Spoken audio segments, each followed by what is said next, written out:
आज की रात मेरे दिल की सलामी ले ले, दिल की सलामी ले ले। कल तेरी बज़्म से दीवाना चला जाएगा, शम्मा रह जाएगी, परवाना चला जाएगा। कल तेरी बज़्म से दीवाना चला जाएगा, शम्मा रह जाएगी, परवाना चला जाएगा। शम्मा रह गई है और दीवाना चला गया है। 98 वर्ष की आयु में हिंदी सिनेमा के ट्रेजेडी किंग, भारतीय सिनेमा के कोहिनूर दिलीप कुमार ने कल सवेरे मुंबई में आखिरी सांस ली।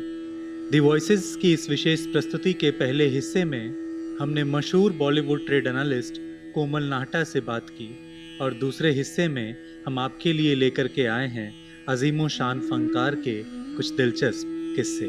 किस्सा शुरू होता है पाकिस्तान के पेशावर के मशहूर किस्सा ख्वानी बाजार से, जहां एक बड़े परिवार में दिलीप साहब का जन्म 1922 में हुआ था। आगा जी बुलाते थे दिलीप साहब अपने वालिद को। आगा जी की उंगली पकड़कर पेशावर की गलियों में खूब किस्से सुना करते। थोड़े से इंट्रोवर्ट थे, सो अक्सर अपनी ही दुनिया में मगन रहते। मौलाना आज़ाद, सादत हसन मंटो और मिर्ज़ा गुलाम अहमद जैसे लोगों का आना जाना था उनके घर पर। उस दौर में सिविल सर्विसेज में एम्प्लॉय लाला बशेश्वर नाथ भी उनके वालिद के खास मित्र थे। ये वही लाला बशेश्वर नाथ हैं जिनके बेटे पृथ्वीराज कपूर और उनके पोते राज कपूर के बिना दिलीप साहब के सिनेमाई सफ़र की दास्तां अधूरी है। बचपन में एक रोज़ उनके घर पर एक फ़कीर आए। थोड़ी सी हिचक के बाद दिलीप साहब की दादी उनको उस फ़कीर के सामने लाती। फ़कीर कहते हैं, ये बहुत नाम करेगा, बहुत शोहरत कमाएगा, इसका बहुत ख्याल रखना और बुरी नज़र से बचाना। ख्याल रखा भी जाने लगा। दिलीप साहब के वालिद फलों के व्यापारी थे। बचपन में यह परिवार पेशावर से मुंबई आ गया। मुंबई की आबो हवा कुछ खास रास ना आई। मुंबई के पास के एक शहर देओलाली में ये परिवार उठ करके चला गया। दूसरे विश्व युद्ध के दौरान जब यह शहर कैंटोनमेंट जोन घोषित कर दिया गया तो फिर यह परिवार पुणे की ओर रुख कर चला। युवा दिलीप कुमार किसी कारण परिवार से रूठकर घर से बाहर चले गए। पुणे में एक आर्मी कैंटीन में दिलीप कुमार को नौकरी मिल गई। लगभग 30 रुपए की तनख्वाह थी। कैंटीन में फलों के प्रबंधन की जिम्मेदारी संभालने लगी। दिलीप साहब के वालिद के दिल को एक तसल्ली मिली कि फलों के व्यापारी का एक बेटा कम से कम अपना फैमिली बिजनेस तो संभाल रहा है। But there was a sense of incompleteness. अधूरेपन की एक कसक दिलीप कुमार का पीछा नहीं छोड़ रही थी। मुंबई के चर्चगेट स्टेशन पर भटकते एक रोज उनकी मुलाकात डॉक्टर मसानी से। विल्सन कॉलेज में जब दिलीप कुमार पढ़ा करते थे तो वहाँ डॉक्टर मसानी किसी लेक्चर के लिए एक रोज आए थे। दिलीप साहब ने उनको बताया कि नौकरी की तलाश में घूम रहा हूँ। डॉक्टर मसानी उस रोज मुंबई टॉकीज जा रहे थे। दिलीप कुमार से कहा, साथ चलिए, क्या पता वहाँ आपकी समस्या का कोई समाधान हो जाए। यह सफर दिलीप कुमार की तकदीर बदल देने वाला था। ये वही मुंबई टॉकीज था जहां उस समय के मशहूर अदाकार अशोक कुमार काम करते थे। दिलीप कुमार के प्यारे अशोक भैया। बॉम्बे टॉकीज में दिलीप कुमार की मुलाकात गुजरे जमाने की मशहूर अदाकारा देविका रानी से हुई। देविका रानी ने दिलीप कुमार को एक बार देखा तो उनकी ओर देखती ही रह गई। कहा, फिल्मों में काम करोगे, 1250 रुपए की तनख्वाह मिलेगी। दिलीप साहब को सब कुछ किसी सपने जैसा लग रहा था। थोड़े से सोच विचार के बाद उन्होंने हामी भी भर दी और इस तरह शुरू हुआ दिलीप कुमार का फिल्मी सफर। सफर तो शुरू हो गया था पर नाम पर जद्दोजहद बाकी थी। बहुत से नाम सुझाए गए। दिलीप साहब ने कोई खास दिलचस्पी ना लेते हुए बस इतना कहा, जो मर्जी चाहे रख लीजिए, बस यूसुफ मत रखिएगा। अब्बा को मालूम ना पड़े कि मैं फिल्मों में काम करने चला आया हूँ। अपने नाम की कहानी सुनिए दिलीप साहब की जुबानी। पिटाई के डर से मैंने ये नाम रखा। मेरे वालिद के फिल्मों के सख्त मुखालिफ थे और उनके अजीज दोस्त एक लाला बशीर नाथ थे, जिनके साहबजादे पृथ्वीराज कपूर भी फिल्म एक्टिंग किया करते थे। और वो अक्सर बशीर नाथ जी से बड़ी शिकायत करते थे कि तुमने ये क्या कर रखा है कि तुम्हारा इतना नौजवान और सेहतमंद लड़का देखो ये क्या काम करता है। तो मैं जब फिल्म में आया तो मुझे वो तनकीद और वो पठान आदमी से गुस्सावर तबीयत थी उनकी, खौफ भी था कि ये जब इनको मालूम होगा तो नाराज़ बहुत होंगे। और उस वक्त 2-3 नाम सामने रखे गए कि यूसुफ खान नाम रखा जाए या दिलीप कुमार रखा जाए या वासुदेव रखा जाए। तो मैंने अपने ज़ाती तौर से कहा कि यूसुफ खान मत रखिए और जो आपके दिल में आए आप नाम रख दीजिए। तो बाद में कुछ कोई 2-3 महीने के बाद जब मैंने अपना खुद इश्तिहार में नाम देखा तो मुझे मालूम हुआ कि मेरा नाम दिलीप कुमार तजवीज़ किया गया। नाम तो टाइप हो गया था, अब बारी है लाइट कैमरा एक्शन की। उस जमाने के मशहूर निर्देशक अमीय चक्रवर्ती दिलीप कुमार को उनके करियर का पहला कैमरा शॉट समझा रहे थे। वो हीरोइन है, सुसाइड करने जा रही, आपको उसको भाग करके बचाना है। दिलीप साहब मन ही मन सोचने लगे, कॉलेज के ज़माने में वो 200 मीटर की रेस के चैंपियन थे, काम आसान ही लग रहा है। थोड़ी देर बाद फिल्म के सेट पर आवाज़ हुई एक्शन, और दिलीप साहब दौड़े। क्या दौड़े, कुछ ऐसा दौड़े कि थोड़ी देर में सेट पर आवाज़ हुई कट कट कट। अमीय चक्रवर्ती दिलीप साहब के पास आए और बोले, भैया आप इतना तेज दौड़े कि कैमरा में कुछ आ ही नहीं पाया, बहुत ब्लर कैप्चर हुआ है।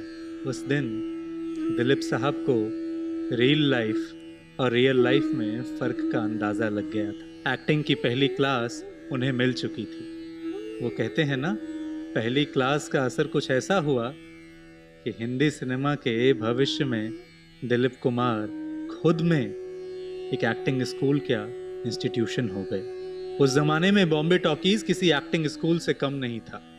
अशोक कुमार, अमीय चक्रवर्ती, शशाधर मुखर्जी और तो और दिलीप कुमार के अजीज दोस्त राज कपूर भी बॉम्बे टॉकीज के लिए काम कर रहे थे। राज कपूर को तो पहली बार दिलीप कुमार को देखकर वहां हैरानी हुई थी। दोनों खालसा कॉलेज में साथ पढ़ते थे और राज कपूर ने कभी ये सोचा भी नहीं था कि दिलीप कुमार जैसा कोई शर्मीला इंट्रोवर्ट व्यक्ति एक्टिंग में हाथ आजमाने आ जाएगा। परंतु वो अरबी भाषा में कहते हैं ना, मकतूब, इट्स रिटन। 1944 में फिल्म ज्वार भाटा के साथ अपने सिनेमाई जीवन की शुरुआत करने वाले दिलीप कुमार के लिए ये सफ़र बहुत आसान नहीं था। 40 का दशक था, फिल्म मैगजीन ना के बराबर थी। ऐसे में एक लौती फिल्म मैगजीन फिल्म इंडिया की वाइड रीडरशिप होना बहुत नेचुरल था। फिल्म इंडिया के एडिटर थे बाबूराव पटेल। दिलीप कुमार की पहली फिल्म ज्वार भाटा का रिव्यू उन्होंने कुछ ऐसा लिखा कि आज के दौर में अगर कोई ऐसा रिव्यू छप जाए तो किसी एक्टर का करियर शुरू होने से पहले ही खत्म हो जाए। उन्होंने लिखा, ये कौन सा कमज़ोर लड़का उठा लिया, इसको तो विटामिन वगैरह खिलाओ, एक्टिंग का तो इससे दूर दूर तक कोई नाता नहीं। दिलीप साहब की पहली फिल्म फ्लॉप तो हो ही गई थी, ऊपर से बाबूराव पटेल का ये क्रिटिसिज्म। बात और बिगड़ गई जब दिलीप साहब की दूसरी फिल्म भी पर्दे पर कुछ खास करिश्मा न कर सकी, परंतु बेहतर होने की जिद दिलीप कुमार में थी। उन्होंने भी ठान लिया था कि अब काम तो यही करना। He kept on improving film after film. यह वह दौर था जब दिलीप कुमार स्ट्रगल कर रहे थे। वो कहते हैं ना, हीरे की पहचान जौहरी को ही होती है। मुंबई टॉकीज में किसी एक कोने में बैठे हुए दिलीप कुमार की ओर इशारा करके उस जमाने के मशहूर अभिनेता अशोक कुमार ने चंद्रशेखर से कहा, उसको देखो, खोया खोया सा रहता है और चुप रहता है, एक दिन सबसे बड़ा स्टार होगा और उसका नाम पूरी दुनिया में फैल जाएगा।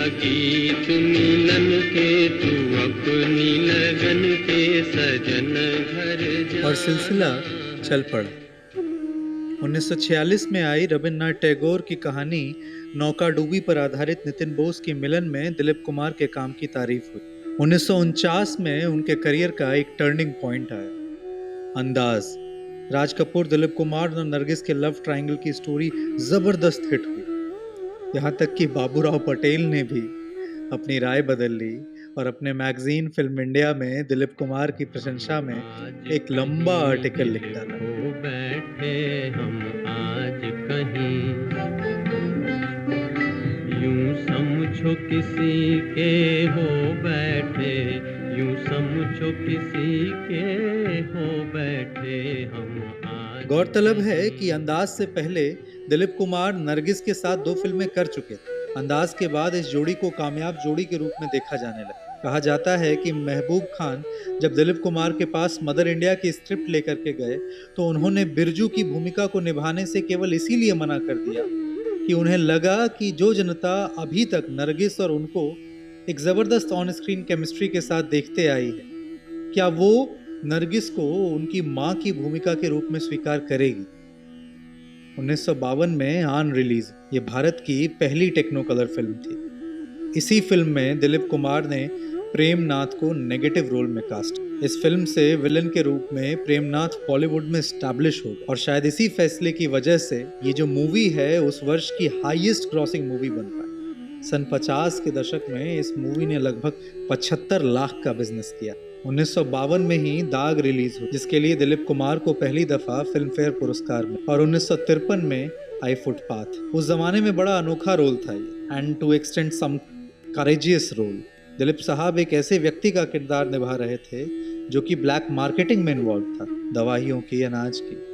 50 के दशक में हीरो से ऐसा कुछ करने की जनता तो उम्मीद नहीं रखती थी, बट दिलीप कुमार साहब की आदत थी कि वो बार बार ऐसे अनकन्वेंशनल रोल से अपने आप को चैलेंज किया कर। 1955 दिलीप साहब की सिनेमाई करियर में एक बहुत महत्वपूर्ण साल रहा। ऐसा बहुत कम होता था कि दिलीप साहब किसी एक वर्ष में एक या दो से ज़्यादा फिल्में अपनी रिलीज कर, पर इस वर्ष उनकी 4 फिल्में आई। आज़ाद में जहां वो ट्रेजेडी क्वीन मीना कुमारी के साथ नजर आए तो इंसानियत में पहली और आखिरी दफा उन्होंने सदाबहार अभिनेता देवानंद के साथ काम। परंतु वर्ष की अंतिम फिल्म बिमल रॉय द्वारा निर्देशित देवदास भारतीय सिनेमा के माइलस्टोन में से एक बनी। शरद चंद्र के उपन्यास देवदास पर भारत में लगभग 12-13 दफा फिल्में बनी, हिंदी में 3 बार, लेकिन दिलीप कुमार के देवदास को जो बुलंदियां प्राप्त हुई वो आज भी एक बेंचमार्क है। फिल्म में पारो की भूमिका में सुचित्रा सेन थी और चंद्रमुखी की भूमिका में वैजयंती माला।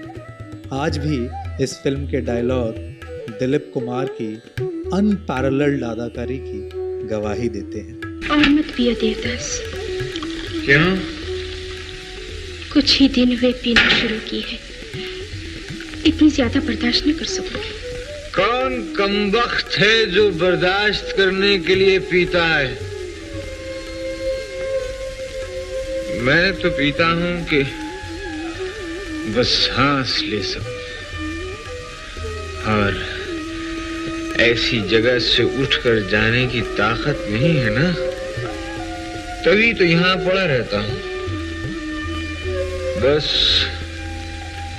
देखता रहता हूं तुम्हारे मुंह की तरफ, तो भी मैं बिल्कुल बेहोश नहीं होता, कुछ होश रह ही जाता है। होश से कह दो कभी होश न आने पाए। 1957 में रिलीज हुई B.R. चोपड़ा द्वारा निर्देशित नया दौर। इस बार दिलीप कुमार एक तांगे वाले की भूमिका में थे। इस फिल्म की कहानी का सोशलिस्टिक टच और इस फिल्म का संगीत आज भी सिनेमा प्रेमियों के हृदय में गूंजता है। उड़े जब जब जुल्फें तेरी तो मानो एक कल्ट गीत बन गया हो। उड़े जब जब जुल्फें तेरी, कंवारियों का दिल मचले, कंवारियों का दिल मचले, जिंद मेरी। जब ऐसे चिकने चेहरे हो, जब ऐसे चिकने चेहरे, तो कैसे ना नजर फिसले, तो कैसे ना नजर फिसले। 1958 में आई मधुमती। दिलीप कुमार और वैजयंती माला की जोड़ी एक बार फिर पर्दे पर। बिमल रॉय जैसे जीनियस का निर्देशन। दिलीप कुमार की बिमल रॉय के साथ ये दूसरी फिल्म थी। विशेषज्ञों की माने तो भारतीय सिनेमा के अगर 10 बेहतरीन रोमांटिक पिक्चरों की कभी फहरिस्त बनाई जाएगी तो उसमें मधुमती का नाम होगा। सुनिए जावेद अख्तर इसके बारे में क्या कहते हैं। मुझे जाती तौर से लगता है कि अगर 2 या 3 बेहतरीन रोमांटिक फिल्में आप चूज करें, जब से फिल्में बन रही हैं, तो अगर 3 भी आपने चुनी तो मधुमती के बगैर वो लिस्ट कंप्लीट नहीं। वो क्यों रोमांटिक लगा? शायद उसकी एक वजह ये थी कि जब वो हीरोइन को देखता था तो लगता था कि वो हीरोइन को देख रहा है, हीरोइन में दिलचस्पी है। मैं तो अक्सर फिल्मों में देखता हूँ रोमांटिक सीन में हीरो ऐसा लगता है अपने ऊपर आशक है, लेकिन दिलीप कुमार के रोमांटिक सीन में एक सरेंडर हो। 1960 में भारतीय सिनेमा और दिलीप कुमार के सिनेमा इतिहास का स्वर्णिम अध्याय लिखा गया। फिल्म थी के आसिफ की मुगले आजम। दिलीप कुमार, मधुबाला और पृथ्वीराज कपूर के जानदार अभिनय का जादू था कि मुगले आजम वो पहली Hindi black and white film बनी जिसे 21st सेंचुरी में कलर किया गया, और तब भी ये उतनी ही कामयाब रही। कहते हैं कि के आसिफ ने मुगले आजम को पूरा करने के लिए अपनी सारी दौलत दांव पर लगा दी थी। हिंदुस्तान ने मोहब्बत की ऐसी opulent and mammoth story telling कभी नहीं देखी दोबारा। हैरानी की बात तो ये है कि फिल्म की शूटिंग के आधे हिस्से के बाद दिलीप कुमार और मधुबाला के बीच रिश्ते लगभग ऐसे हो चुके थे कि दोनों लगभग एक दूसरे से बात करना भी बंद कर चुके थे। इस बात के किस्से बहुत मशहूर हैं कि दिलीप कुमार के हृदय में कभी मधुबाला बसा करती। मुगले आजम से पहले दोनों तराना, संगदिल और अमर में साथ काम भी कर चुके, परंतु अब ये वो दौर था जब दिलीप कुमार मधुबाला के जीवन में उनके पिता के अत्यधिक हस्तक्षेप को देखकर बहुत ज़्यादा परेशान थे। ऐसी स्थिति में दोनों का प्रोफेशनलिज्म कुछ इस कदर सर चढ़कर बोला कि उसके गीत हों या डायलॉग आज भी मुगले आजम सेहरन पैदा करता है। तुम्हारी मौजूदगी नाफरमानी की दलील है। अनारकली कैद कर ली गई और मैं देखता रहा। और तुम कर भी क्या सकते थे? एक अजीम शान शहंशाह के सामने कोई कर भी क्या सकता है, मगर आज जिल्ले इलाही को अपने जुल्म और मेरे ज़ब्त की हद मुकर्रर करनी होगी। अगर तुम्हारी आरज़ू एक कमीज है, एक बांदी है, तो सारी जिंदगी इसी तरह जब्त करना होगा।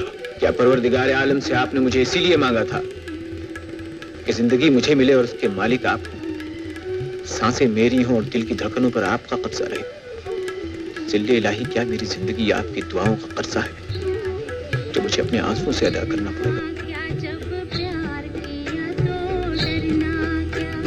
प्यार किया कोई चोरी नहीं की, प्यार किया कोई चोरी नहीं की, छुप छुप आहे भरना क्या, जब प्यार किया तो डरना क्या, प्यार किया तो डरना क्या, जब प्यार किया तो डरना।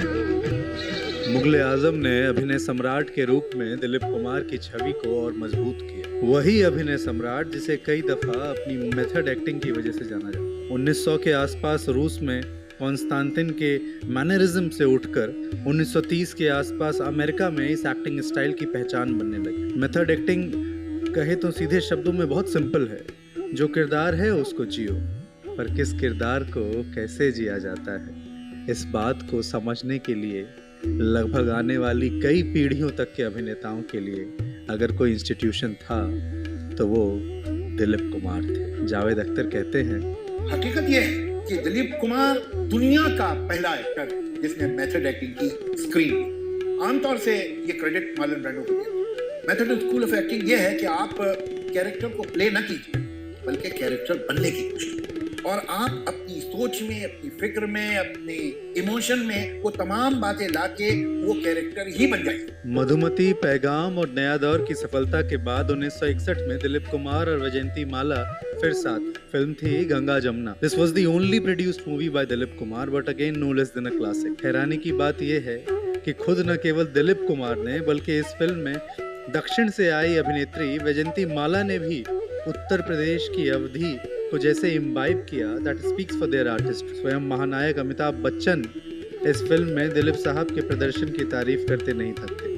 It was very difficult for me to imagine how someone that did not come from Uttar Pradesh, did not come from Allahabad, was able to pronounce, enact all the nuances that were required in the language of Awadhi that was spoken in Gangachal. बीच रास्ते में हुड़दंग मचा रहे हैं गुंडे कहीं के। अरे देख रही धन्नो, हम अपने मुन्ना के लिए फाउंटेन लावा है, फाउंटेन लावा है। चलत ना ही सारी से की निकाल दे हूँ 1 मिनट में। अरे बाहरी महारानी वाह, फोकट का माल लूट के लाई रही बजरिया से का। फोकट का नहीं, इकन्नी दिए हूँ, इकन्नी 4 पैसे खून पसीना एक करके। हाँ अरे कन्नी देखी है कौन दिन? मन में बसई बातों बुरा का होई है, रूप को मन में बसई बातों बुरा का होई है कोहू से प्रीत लगई बा कोहू से प्रीत लगई बा तो बुरा का होई है प्रेम की नगरी में कुछ हमरा बिहक होई बेकरी प्रेम की नगरी में कुछ हमरा बिहक होई बेकरी नैन लड़ जाई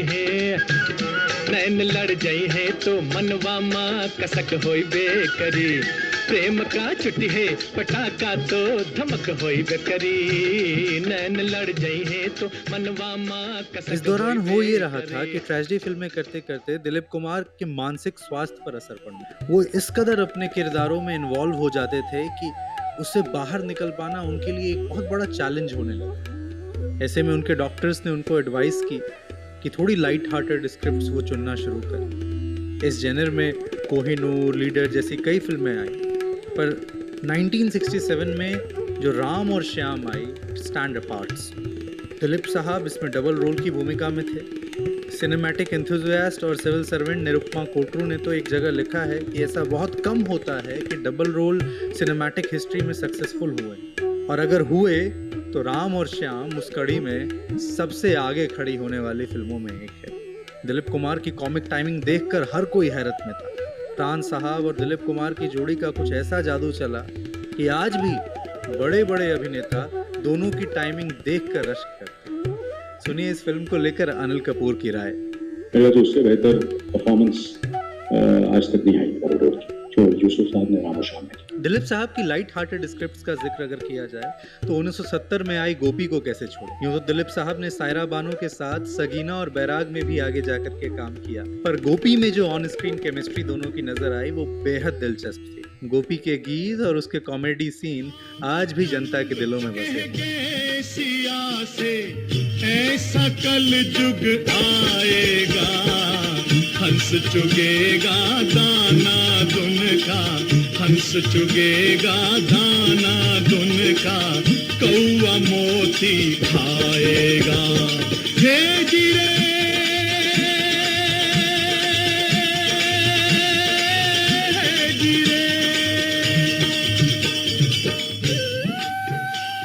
का दशक खत्म होते होते दिलीप साहब फिल्मों के मामले में और ज्यादा चूजी हो। अपनी आत्मकथा सब्सटेंस एंड द शैडो में वो लिखते हैं, 1975 में बैराग फिल्म के बाद मैंने ये निर्णय लिया कि अब मैं केवल फिल्में करने के लिए फिल्में नहीं करूंगा। दिलीप साहब का शुरू से ये मानना था कि एक एस्टैब्लिश्ड एक्टर को अपने आप को ओवर एक्सपोज नहीं करना चाहिए, ऑडियंस उसको प्रेडिक्ट करने लगती। शायद यही कारण है कि जब भी वह अपने सिनेमाई सफर की सेकेंड इनिंग्स में पर्दे पर उतरे तो उतने ही प्रभावी और उतने ही कामयाब।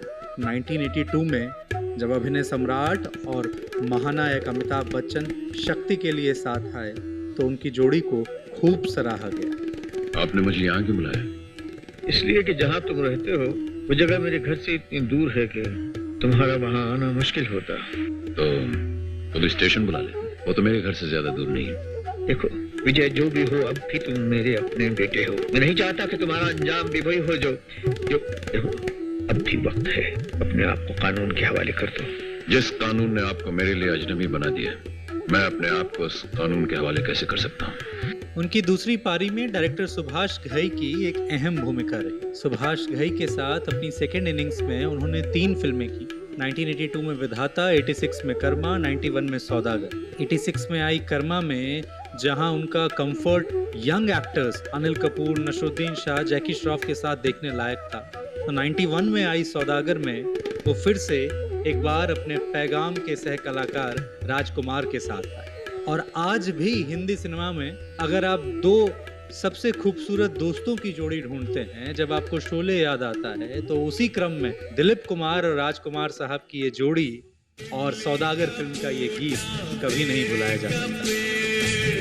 इमली खट्टी मीठे बेर, इमली का बूटा बेरी का पेड़, इमली खट्टी मीठे बेर, इस जंगल में हम दोषे, चल घर जल्दी हो गई देर, चल घर जल्दी। 1998 में किला फिल्म के बाद दिलीप कुमार ने एक्टिंग से लगभग संन्यास ले लिया, पर इसके बावजूद दिलीप कुमार के रूप में जो अभिनय सम्राट था, वो एक्टर्स एक्टर, अभिनेताओं का अभिनेता बना रहा। महज 62 से 65 फिल्मों में अभिनय करने वाले दिलीप कुमार की बेमिसाल अदायगी ने न केवल धर्मेंद्र, मनोज कुमार सरीखे उनके कंटेम्प्रेरीज को इंस्पायर किया, बल्कि मौजूदा दौर के मनोज वाजपेयी, नवाजुद्दीन सिद्दीकी, पंकज त्रिपाठी जैसे उभरते हुए अभिनेताओं को भी उन्होंने प्रेरणा दी। दिलीप कुमार से इंस्पायर होने का अपना ही एक चार्म है। आइए हिंदी सिनेमा के लेजेंड धर्मेंद्र को सुनते हैं। नौकरी करता, साइकिल पे आता जाता, फिल्मी पोस्टर्स में अपनी झलक देखता, रातों को जागता, अनहोने ख्वाब देखता, सुबह उठकर आईने से पूछता, मैं दिलीप कुमार बन सकता हूँ क्या?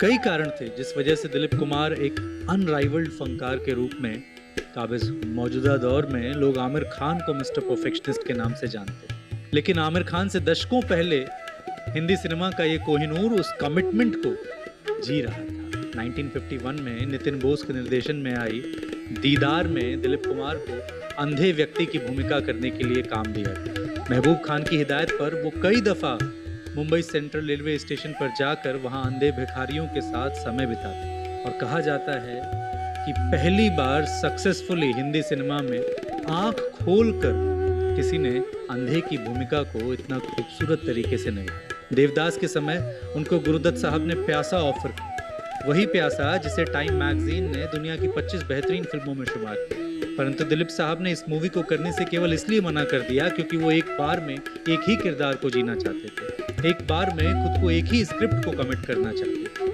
दिलीप साहब के सिनेमाई करियर पर अगर एक नज़र डाली जाए तो कॉन्स्टेंटली उनकी फिल्मों के बीच का गैप जो है वो बढ़ता चला जाता है। क्राफ्ट से इतनी मोहब्बत थी कि अपनी फीस का इल्म तक न रहता। फुटपाथ उन्होंने 20,000 रुपये में ही साइन कर लिया, इसके बावजूद कि इससे पिछली पिक्चर उन्होंने 30,000 में की। निर्देशक को यह बात मालूम चली तो ईद के मौके पर उस फिल्म के प्रोड्यूसर ने दिलीप साहब को घर पर बुलाकर 10,000 की ईदी दी। वो भी वो लेने से लगभग मना ही कर रहे थे। जब गाड़ी में उन्होंने लिफाफा खोला और देखा कि तो 10,000 का चेक, तो वो वापस प्रोड्यूसर के पास चले गए, कह गए कि नहीं, ये तो मैं नहीं ले सकता। 1960 में आई कोहिनूर के लिए दिलीप कुमार साहब ने सितार बजाना तक सीखा। कल सिनेमाई पर्दे ने अपने करिश्माई अदाकार को ही नहीं खोया, बल्कि आज़ादी के बाद के भारतीय इतिहास के उस महानायक को खोया जिसकी छवि में इस धरती पर संघर्ष करने वाला साधारण जन अपनी आकांक्षाओं के संघर्ष को साकार होता देखा। The nuances of a daily life struggle of the laborer, of a farmer were deeply entrenched in his performances. आप लीडर देखिए, नया दौर, पैगाम, शहीद, वो भारतीयता, वो इंडियननेस उनके रोल्स में मौजूद। भारतीय मूल के अर्थशास्त्री मेघनाथ देसाई ने तो उन्हें नेहरूज हीरो तक कहा, बिकॉज उस समय के डेवलपमेंट डिस्कोर्स के जो रिफ्लेक्शंस हैं वो लगातार दिलीप साहब की एक के बाद एक परफॉर्मेंसेज में सामने आ रहे हैं। उनकी शख्सियत का ही एक ऐसा प्रभाव था कि 1962 में जब इंडिया चाइना से युद्ध हार गया, तब भारतीय सैनिकों से मिलने के लिए नॉर्थ ईस्ट के बॉर्डर पर जिस प्रतिनिधि मंडल को भेजा गया, उसकी अगुवाई दिलीप कुमार साहब ने की। और सबसे बड़ी बात यह है कि इस सब के लिए उनकी अदाकारी में कोई विशेष मैनरिज्म नहीं था। ये वो दौर था जब देवानंद और राज कपूर स्टाइलिज्म के लिए जाने जाते। हर किरदार को एक असाधारण सी साधारणता के साथ निभा जाना उनकी एक ऐसी खूबी थी जिसकी वजह से मासेस उनसे रिलेट कर पाए। अदाकारी का ये कोहिनूर पर्दे पर क्रांति की एक मशाल थामे ऐसा संघर्ष कर रहा था कि किसी भी व्यक्ति को उसमें अपने लीडर की आभा दिखी। उसके पैगाम, उसके गीत आज भी गूंजते हैं। बड़ी यूनियन के इतने बड़े लीडर साहब का क्या हाल है? मेरी लीडरी में क्या रखा है सेठ जी? अगर आप चाहें तो 1 मिनट में ये लीडरी खत्म हो जाए। आप इन मजदूरों की जायज शिकायतें दूर कर दें तो सच में किसी लीडर की जरूरत नहीं। थक जाएगा मिलकर बोझ उठाना, साथी हाथ बढ़ाना, साथी हाथ बढ़ाना, साथी रे। अपनी आजादी को हम हरगिज मिटा सकते नहीं, अपनी आजादी को हम हरगिज मिटा सकते नहीं। सर कटा सकते हैं लेकिन सर झुका सकते नहीं। यही कारण है कि सिनेमा को लेकर जो उनका विजन था वो बहुत बड़ा। सिनेमा में जनता की बात जनता की भाषा में किए जाने की उन्होंने पुरजोर पैरवी। अयाज अली को दिए गए अपने एक इंटरव्यू में उन्होंने कहा, सवाल ये कि बहुत एक बड़ा वसी आवाम जिनके लिए कि हमारा हिंदुस्तानी फिल्म बनता है, वो बहुत ही इंटेलेक्चुअल कैलिबर के लोग या वो लोग जिनके के एस्थेटिक अप्रूवल यानी जिनकी सलाहियत आर्ट में कहिए बड़ी उम्दा और बहुत बेहतर है, उनके लिए नहीं बनना चाहिए, बल्कि वो गरीब तबका जो कि दूर दूर शहरों में छोटी छोटी बस्तियों में फैला हुआ है, वो इस फिल्म को देखें। दिलीप कुमार ने एक कामयाब सिनेमाई जीवन तो जिया है, पर सामाजिक जीवन में भी उनकी सक्रियता किसी मिसाल से कम नहीं। अक्सर चैरिटी शोज किया करते, साहित्यिक मंचों पर अपनी प्रेजेंस दर्ज कराया करते। मशहूर क्रिकेटर विजय मर्चेंट के साथ मिलकर उन्होंने नेशनल ब्लाइंड्स एसोसिएशन को खड़ा करने की जिम्मेदारी संभाली। मुंबई के शेरिफ भी नियुक्त हुए एक समय। सन 2000 से 2006 तक राज्यसभा सांसद भी रहे। सांसद के रूप में भी उनकी जैसी सक्रियता फुल टाइम पॉलिटिशियन से भी देखने को नहीं मिलती। पत्रकार उर्मिलेश बताते हैं, उन्होंने एक हस्तक्षेप किया और वो बहुत दिलचस्प, फाइनेंस बिल पर, और उन्होंने कहा कि मैं आर्थिक मसलों का विशेषज्ञ नहीं हूं, लेकिन आज मैं वित्त विधेयक पर बोल रहा हूं और इस एलोकेशन को देखकर जो भी प्रावधान किए गए हैं वित्त विधेयक में, उसको देखकर मुझे लगता है कि ये कहीं न कहीं प्रायोरिटीज पर जो चीजें होनी चाहिए वो नहीं है। जब ये बात उन्होंने कही तो चौंक गए लोग, ये तो अभिनय के आदमी हैं, ये अर्थव्यवस्था पर क्या बोलने लगे। और इसके बाद दिलीप कुमार साहब ने कहा कि इस देश की मूल समस्या अगर पॉवर्टी है, गरीबी है, तो उसका त्रिकोण एक बनता है, और वो त्रिकोण है गरीबी, बेरोजगारी और शिक्षा। और इस वित्त विधेयक में जो चीजें दिखाई दे रही हैं वो बताती हैं कि क्यों बेरोजगारी है और क्यों पॉवर्टी नहीं जा रही है, क्यों गरीबी नहीं जा रही है। और उन्होंने एक एक आंकड़े को उठा करके धज्जियां उड़ाई, लेकिन पूरी विनम्रता में, आज की तरह नहीं जैसा होता है। उन्होंने कहा कि बजट की सबसे बड़ी समस्या यह है कि 2.4% से ज्यादा आप शिक्षा पर नहीं दे पा रहे हैं। दिलीप साहब का निजी जीवन भी बड़ा दिलचस्प था। क्रिकेट, फुटबॉल, टेनिस और खान-पान के अलावा पढ़ने का उन्हें बड़ा शौक था। जोसेफ कॉनराड, टेनेसी विलियम, गाय दी मौपासंट, फ्योदोर दोस्तोयेव्स्की जैसे पश्चिमी लेखकों के अलावा उर्दू और फारसी की शायरी में भी उनकी गहरी दिलचस्पी थी। He was such a happening personality। कभी हेलेन की डांस की हूबहू नकल कर लिया करते तो कभी हारमोनियम लेकर गाने बजाते। बीबीसी को दिए गए एक इंटरव्यू में उनकी आवाज के जादू से बचा नहीं जा सकता। नहीं आप मशवरा लीजिए, कहाँ से छेड़ूं फसाना, कहाँ तमाम। उनके व्यक्तिगत जीवन का जिक्र सायरा बानो के बिना अधूरा है। कहते हैं जोड़ियां ऊपर वाला बनाता है। 1955 में आज़ाद की शूटिंग के लिए दिलीप कुमार चेन्नई में थे। वहां SS वासन ने उन्हें एक ज्योतिषी से मिलाया।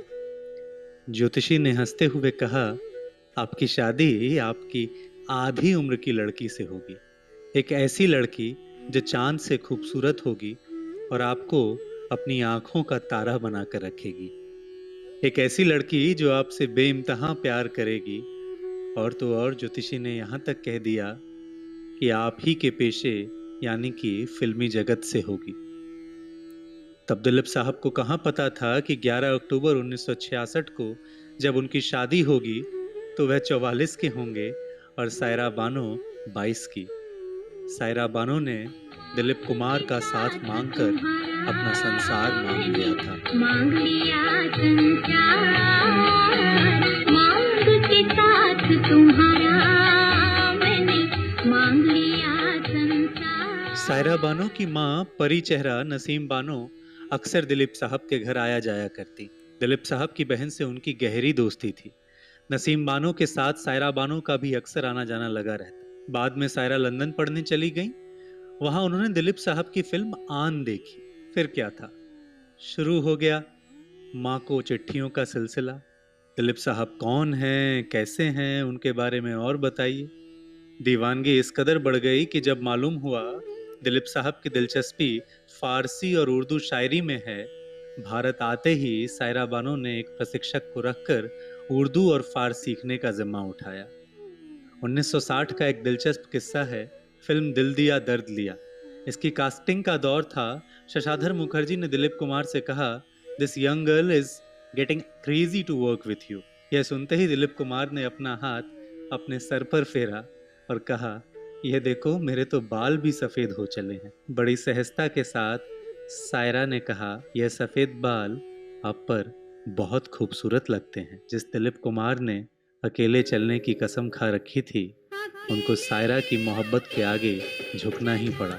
उन्हें तो आभास भी ना होगा कि जब वह यहाँ नहीं होंगे तो दुनिया सायरा बानो जैसी हमसफ़र की मिसाल देगी। चला है कहाँ, कहेगा क्या कहेगा ये मौसम जवा, ना चला जा, आजा जा राही अलबेले, हम सफर भी कोई साथ ले। परंतु साथ दिलीप साहब ने भी बखूबी निभाया। एक लंबे दौर तक सायरा बहुत बीमार रहीं। मुंबई में और फिर लंदन में सायरा बानो के इलाज में हर कदम दिलीप कुमार साये की तरह पीछे रहे। ये वो दौर था जब मशहूर अभिनेता निर्देशक मनोज कुमार सायरा बानो के साथ अपनी चर्चित फिल्म पूरब और पश्चिम प्लान कर रहे थे। सायरा बानो की बीमारी को देखते हुए मनोज कुमार ने एक लंबे समय तक सायरा बानो के स्वस्थ होने का इंतजार किया। दिलीप कुमार मनोज कुमार के इस जेस्चर से बहुत प्रभावित थे। इसलिए उस दिलीप कुमार ने, जिसे अपनी फिल्मों को लेकर बहुत चूजी कहा जाता था, जो बिना स्क्रिप्ट पढ़े फिल्मों को साइन नहीं करते थे, उन्हें जब मनोज कुमार ने क्रांति की स्क्रिप्ट दी तो उन्होंने बिना पढ़े ही 10 मिनट के भीतर वो स्क्रिप्ट साइन कर दी। महज सायरा के लिए ही नहीं, किसी के लिए भी उनके हृदय में बेइंतहा प्यार था।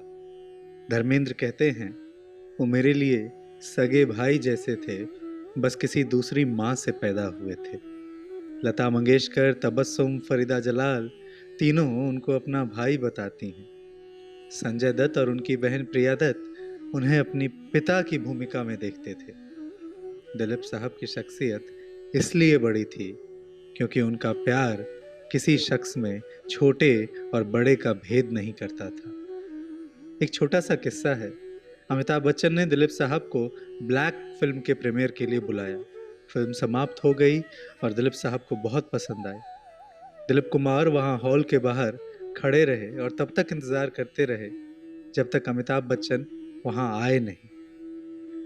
अमिताभ बच्चन लिखते हैं, दिलीप साहब walked up to me and took both my hands in his and looked into my eyes for what seemed like an eternity. He did not speak a word, but I can tell you those were the most eloquent words that anybody ever spoke to me. Dilip साहब ने इस film को देखने के बाद अमिताभ बच्चन को एक चिट्ठी भी लिखी और अमिताभ बच्चन ने वो चिट्ठी अपने ऑफिस के दीवार पर फ्रेम करा के लगा रखी। दिलीप साहब ने एक बार किसी पत्रकार से कहा था, मैंने अपने जूते का साइज हमेशा अपने पैरों से बड़ा रखा है। अगर तुम अगली पीढ़ी के नायक होने का दम भरते हो तो महानायक तुम्हें बड़ी मोहब्बत के साथ अपनी विरासत दे करके गया है। वही विरासत जिसमें कोई बैजू बावरा इश्क करने की आवारगी रखता है, कोई देवदास मोहब्बत में टूटने की, कोई शंकर किसी नए दौर का पैगाम लेकर क्रांति करने की। क्योंकि भले ही वो शख्स किसी सफ़र में आज खो गया हो, उसकी शख्सियत किसी सूरज सी बुलंद है, उसकी शख्सियत के फसाने सारे आसमां में कायम है। अलविदा कोहिनूर। हमारे बाद इस महफिल में अफसाने बयां होंगे। बहारें हमको ढूंढेंगी, बहारें हमको ढूंढेंगी, न जाने हम कहाँ। सुहाना सफर और ये मौसम हसी, हमें डर है हम खो न जाए कहीं। मैं परफॉर्मेंस से, जो एक्टर की परफॉर्मेंसेस होती थी उनसे काफ़ी इंस्पायर रहा हूँ। स्पेशली दिलीप साहब की परफॉर्मेंस से बहुत इंस्पायर रहा हूँ मैं। And I just saw Dilip Sahab in the film and I was like, this is it. Because his character in the film, first of all, is not the most fundamental character. The drama is between Akbar and between Anarkali. And his character in the film is very stoic, very staid, very internalized, very royal, very proper. It had all those elements, you know. So honestly, that film and that performance became like my Bible for me. When you see a particular scene enacted by Dilip Kumar, you are convinced that there can never be an alternative to it. ये कौन हंसता है फूलों में छुपकर, बहार बेचैन है किसकी धुन पर, कहीं गुनगुन कहीं रुनझुन के जैसे नाचे जमीन, सुहाना सफर और ये मौसम हसीन, हमें डर है हम खो न जाए कहीं, सुहाना सफर और ये मौसम हसीन।